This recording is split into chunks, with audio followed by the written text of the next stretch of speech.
Good. So let's move on to our next presentation, Ben. And it's Michael Watson, who is our RASC national president. And I think he became national president fairly recently, a few months ago. And I was really hoping to have him in person, present in person, but here we are online this evening, unfortunately. Maybe we'll get him down to say hello in person next time. So Michael will talk to us about chasing the ring of fire, October's annual solar eclipse, and other umbral thoughts. Take it away, Michael. Hello, everybody, and it's a real pleasure always to speak to the Toronto Centre. Last time it was in January, and this time is actually fairly propitious because we are about 1/3 of the way from the annular solar eclipse in October that this little presentation is about to the great April 8th, 2024 eclipse, the second great American eclipse. The first one, I think many of us will remember, many of you probably attended and viewed, was in August of 2017. It was just unbelievable. I remember at the time, and you'll see some photographs of this a little bit later, thinking that it was such a long time until the second great American eclipse almost 7 years later. And here we are just within a few months of it.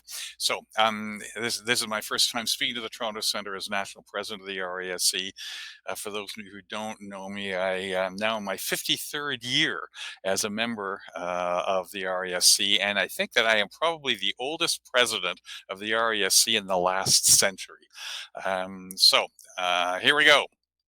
We're talking about the October. I actually got this put this wrong in Photoshop when I put in the 10th. It was actually on the 14th, and all the rest of the slides I think are correct. And so these are some other umbral thoughts as well, including, of course, the April 2024 eclipse. So just to remind us all about this.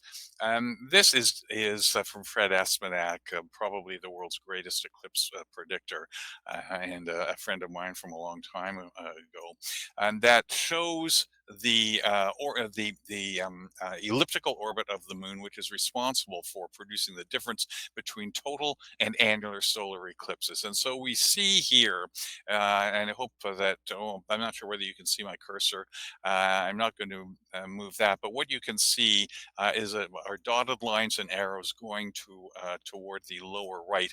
Those are the so-called lines of the apses, and those lines are sort of on the axis between the apogee point of the moon, the furthest distance from Earth in its orbital motion, and the perigee point, the closest point. And what we can see here is that where the moon reaches close to the perigee point, where it's closest to Earth, a total eclipse of the sun can occur.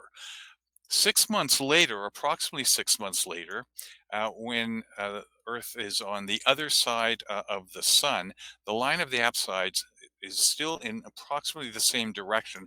And what that means is that at new moon, the moon is near apogee, and therefore it is too small to cover the bright surface of the sun completely, and we see a thin annulus or ring of sunlight around the dark disk of the moon. And this is one of the most amazing coincidences of nature, and that is that the sun is approximately 400 times the diameter of the moon. It also lies almost exactly 400 times as far away from Earth as does the moon, and therefore the two of them seem to be approximately the same size in the sky. However, because of the elliptical orbit of the moon around the sun, actually more properly, around the Earth and the moon actually revolve around a common center of gravity, but we think about it as the moon revolving around Earth. Because of the elliptical orbit at apogee, the moon is too far away to cover the sun completely. Now, most people don't travel long distances to see an annular eclipse of the sun, and the reason is that an eclipse such as that, you cannot see the solar corona. That what is reserved for total solar eclipses, as we will see. And so what we see here is the geometry of an annular eclipse where the moon is too far away to have the umbral shadow. You can see it says umbra there, actually reach Earth.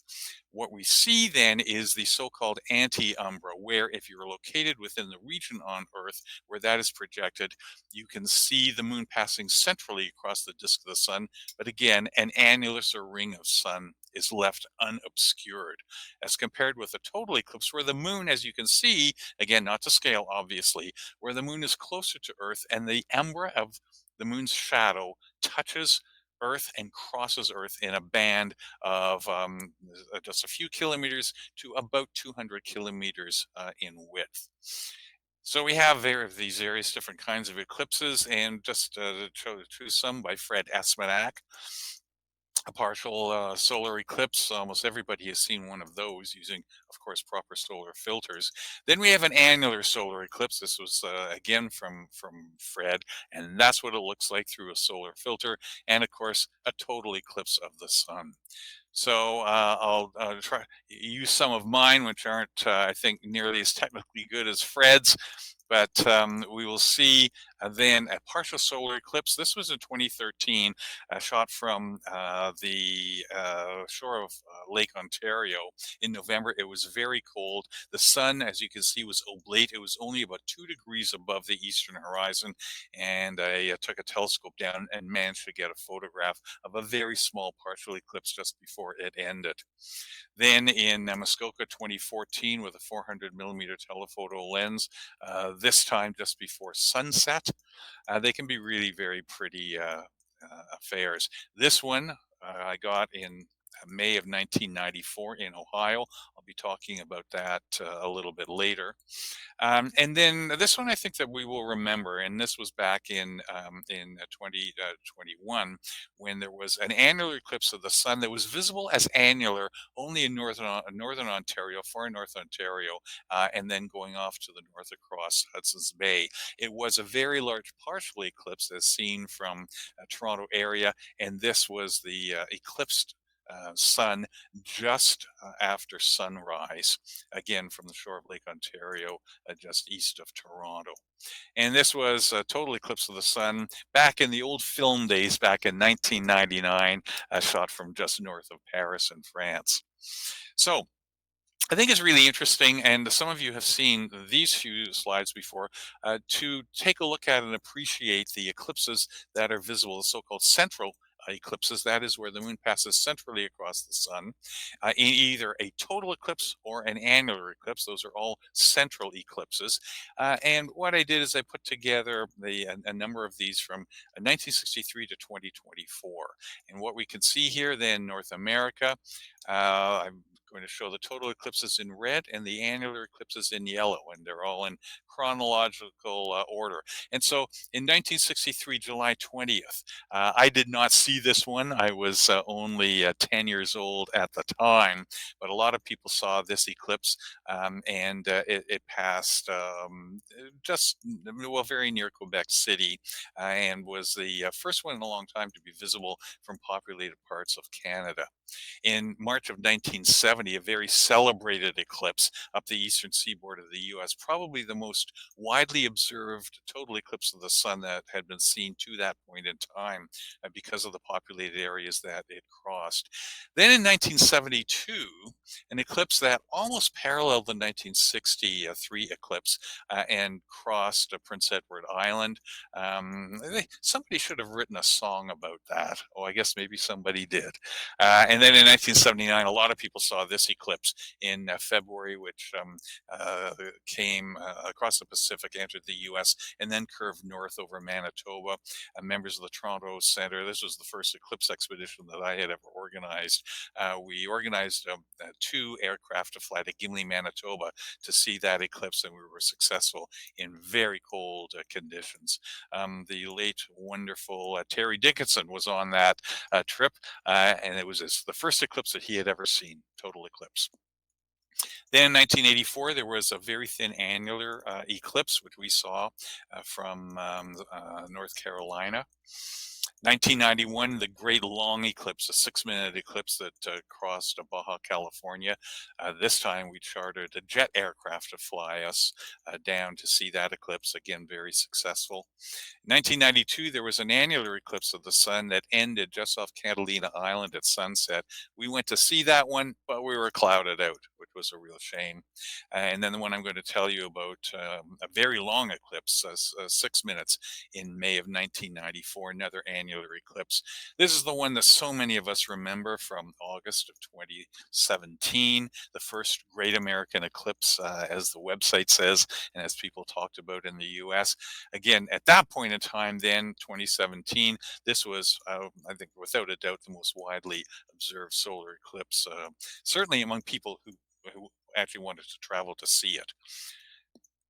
Then the June 2021 eclipse that I just mentioned, the path of annularity just off Lake Superior and going north. And then this past October, again, the 14th, I should have put that in correctly, in October. I'm going to tell you about that one because that's the one that I went to see. And then finally, we have in April the 2024 eclipse that many of us are going to be traveling to see. And I expect maybe everybody who is listening to this is going to make an effort to see, because the path of totality crosses parts of Ontario and then Quebec. It's very close, although the weather prospects are somewhat dicey because it's really a sort of meteorologically a shoulder period of the year where we still can expect a lot of cloud and sometimes even snow at that time of the year. Okay, so moving on then, I just want to go back then to 1994 because this was the first annular eclipse that I had ever seen. And I thought that it was just a wonderful opportunity because the path of annularity, as you can see, passed over Toronto. It actually turned out to be clear that day, but I wanted to go to the center line right near the point of maximum eclipse. And so here is where I was, and that was right at the point of maximum eclipse. And as you can see, the duration of annularity there was 6 minutes, 6 minutes 2 seconds. The sun was very high in the sky. It was very clear, and it was just after noon Central Time. I had arranged with my, as I said, my old friend Fred Aspanak, who was still working at the Goddard Space Flight Center, doing eclipse predictions and various other works, to meet up with him. I drove my mother down to see this one because she hadn't seen it, and Fred and his wife joined us as well. And so a long time ago, here I was with some older equipment. This was a 5-inch astrophysics refractor, first one actually that came into Canada. After it started being built, with an old film camera, and we see here not great photos. This was my first time trying to do something like this. Obviously, I managed to photograph this not exactly at the moment of maximum eclipse. It's just slightly off centered. I think I did better 2 months ago, but we'll see. And then toward the end of annularity, and you can see then that the mountains on the edge of the moon at the left are now just starting to break up the annulus of the sun's surface. And there we are, Fred and his wife and my mother and me with all of our equipment in Western Ohio. So that was a really great event. Obviously, no corona scene, but a really terrific event. And so now just coming forward now to 2017 and 2024, and then what we have just seen, these are then the two great American eclipses. You can see that the paths intersect in Missouri and Kentucky. There's a little area there where these paths cross, and people have the opportunity then within a 7-year period to see two total eclipses of the sun, which is quite unusual. And the weather actually in August of 2017 was quite good, so people in that area did actually manage to see it. And then we add in the annular eclipse, and so this is the one that I'm going to talk about and show you a few photographs of.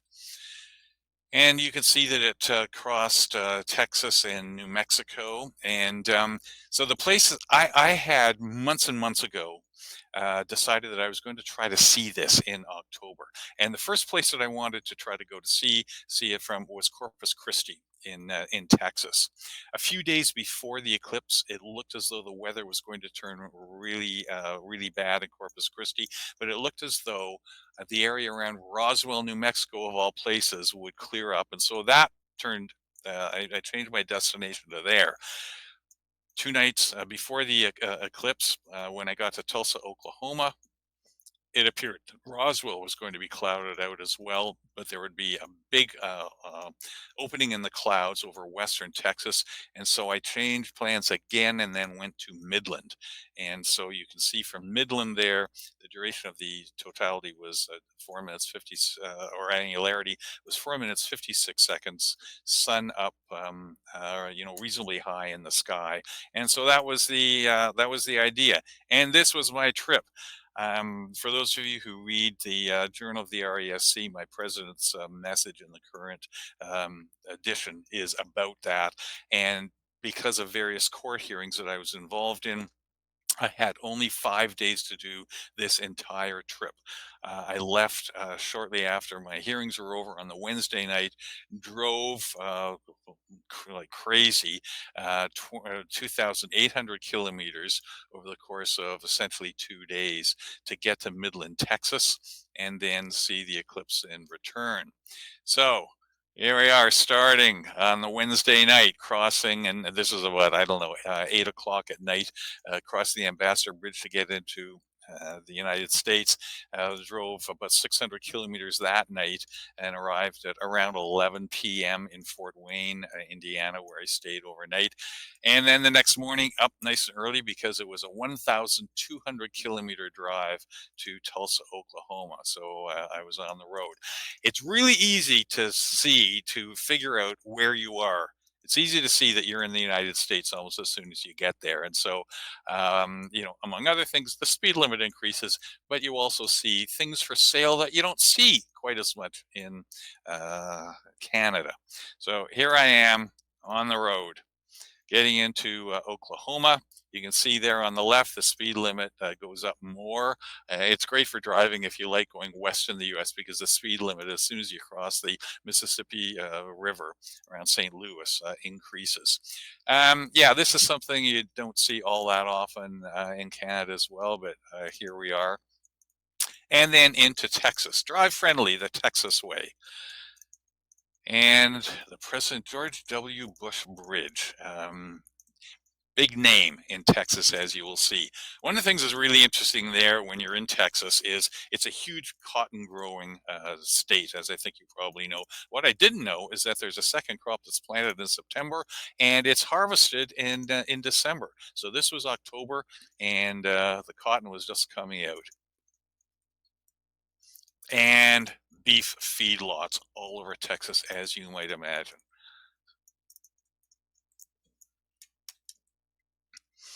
This is something also you don't see so often in Canada, and that was worth a stop and a photo. One of the things I have to say, the Texans were incredibly hospitable and incredibly friendly, and also amazed that a Canadian had driven all this distance to see this thing. So the city of Midland, Texas, 100,000 population. It's really an oil servicing city with a long history. It was very interesting to see. This is where I stayed, had just one night. And then on eclipse morning, this in fact was eclipse morning. It was really nice and clear as the weather forecast had said. When I got up, it was 9 degrees Celsius, really quite cool, but that was fine. I didn't mind at all. In the and the traditional Bush family home where they first lived actually happens to be in Midland, and there it is, where George W. Bush was born. Anyway, eclipse morning, there's Venus looking east, the sun's going to rise, and there's going to be an eclipse. And so people, I scouted out and found a number of sites, got to a really nice park there. People came from Florida, from Michigan, from Oklahoma, from California to see this, and it was just really terrific. Here were a couple of guys from one of the universities in Texas with their equipment, and here I am getting set up. with a telescope and my smaller mount. It's a portable mount, Skywatcher mount that I take around and has been to Australia, for example, for astrophotography. And it was a pretty big deal there. Eclipse T-shirts and the planetarium in Midland had speakers, including the first Native American NASA astronaut who was speaking that day.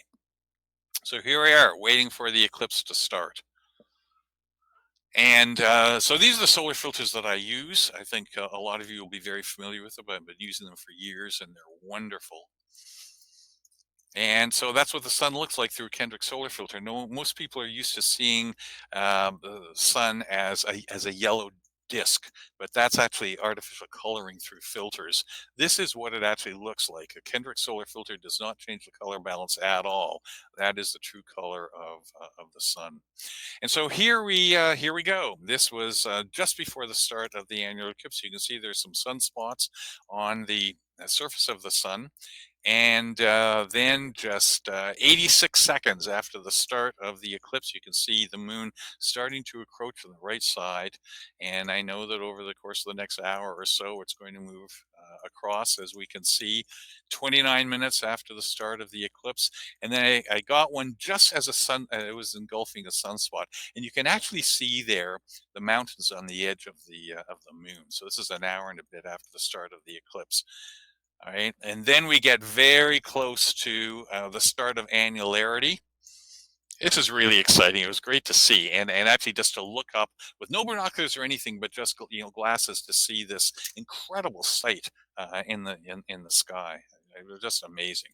And then mid eclipse. And so what this shows is, first of all, I got the timing right this time, but also second, I was very, very close to the center line. If I had been off the center line an appreciable distance, the dark disk of the moon would have been displaced by parallax north or south. But here you can see that I was really, really close to the center line. And there we see then a magnified view, and you can see actually mountains on the limb or the edge of the moon there over the solar disk right at mid-eclipse. And then finally, the end of annularity with mountains on the edge of the moon starting to break up the annulus of the eclipse. And then moving off. So a little collage of the three photos there, and we can see the timing, central time, sun altitude at 42 degrees, and the amount of the sun's disk that was covered at this annular eclipse. It was pretty spectacular.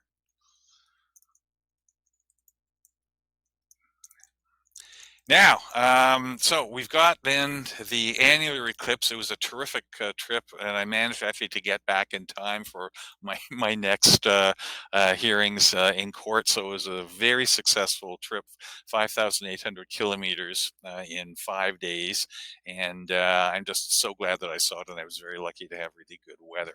And so now what we have, of course, we have then just looking forward, we have the 2017 eclipse. And what I thought I would do, because we were all looking forward to the 2024 eclipse, and some of you who may be interested in traveling to see the 2024 eclipse may wonder whether it's worthwhile and what it actually looks like. So I'm just going to show you a few photographs that some members of the Toronto Centre have seen previously from the 2017 eclipse. And so my entire family drove in two vehicles from Toronto to where we had planned to see the eclipse, Grand Island, Nebraska. 1,800 kilometers, which wasn't bad. It was a day and a half. And what ended up happening is that because the clouds were starting to come in and the weather forecast didn't look good, on eclipse morning, we got up at 3 a.m. and then drove 540 kilometers, as you can see, to western Nebraska, where it appeared that it would be clearer. The entire drive there to Scotts Bluff there was dense fog, but I thought it would probably burn off. And just as we arrived at Scotts Bluff, it did burn off. And this one was the clearest and best of the 9 total eclipses that I had seen to that point. And so here we are set up north of Scotts Bluff. A lot of people were there, set up on top of that pile of gravel. I had brought 2 telescopes, well, actually 3. One on my big mount to photograph, and then this one to let people see. So this was during the partial phase of the eclipse, and there was my equipment set up. Pretty exciting. And just before the start of the eclipse, again, a lot of sunspots. And the start of the eclipse, the advancing moon, you can see mountains on the edge of the moon there. And I like this photo. A lot of wisps, a lot of structure in the corona. I was very pleased to be able to get this one. This one is something that's really interesting and that you don't see very often. With a really good telescope and clean optics, if you take a long exposure, you can see that the corona just burns out the outside of it, but you can actually get earth shine at mid-eclipse. And you can see there, you can see the mountains, highlands, and so-called seas, the Maria of the moon. It takes some practice and some processing to do this. I was hoping to get it, and I did. And then at third contact, just at the end of the eclipse, you can see the first Baily's beads coming through, but prominence is on the edge of the moon, and that is the color. That is not enhanced color at all. That's what it looks like. Really spectacular. And then the diamond ring at the beginning of the eclipse, and then at the end of the eclipse. 39 seconds after the end of totality, people say, "Oh, don't look at the sun," and so on.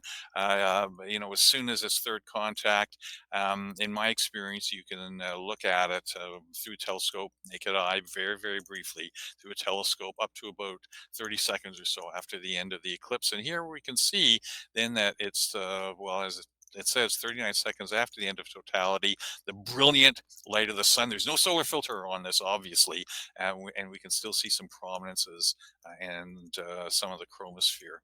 And there we go. So a successful trip, and that's what you can see. And so I hope that people will make the effort to see the eclipse in April. We plan to be, well, there are 3 observing sites that we have set out. One, actually, the weather prospects look fairly good for the south shore of Lake Erie, just west of Cleveland. We also have observing sites in the Quad State area near St. Louis, but we're probably going to end up being in Texas. And I have a number of observing sites set up there, along with reservations, and we're really looking forward to that. So that's my half hour. And I thank you very much. And I hope that everybody is, well, first of all, enjoyed this and is going to make an effort to see the eclipse. Thank you very much, Michael. Appreciate you presenting this to us. You sure like